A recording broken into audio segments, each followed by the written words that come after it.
گھاما پہلوان انگلینڈ کو جا کر کشتی جیت کر حج پہ گیا. یہ مسلمان تھا, یہ حج پر گیا.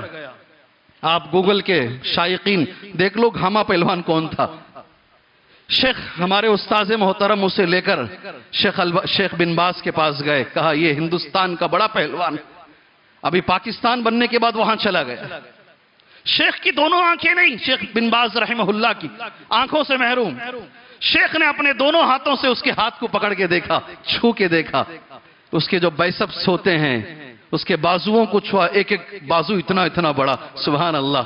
سارا بازو چھونے کے بعد شیخ بن باز رحمہ اللہ نے ایک لفظ کہا, اللہ نے مجھے علم دیا ہے, میں اللہ کی دین کی خدمت علم سے کر رہا ہوں. اللہ نے تمہیں طاقت دیا ہے, تم اللہ کے دین کی خدمت طاقت سے کرو. اللہ اکبر, اللہ اکبر. آج اس کی ضرورت ہے نوجوانوں.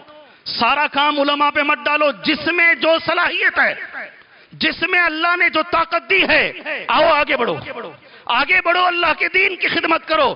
ہم علم سے کریں گے, تھوڑا بہت علم اللہ نے ہمیں دیا ہے.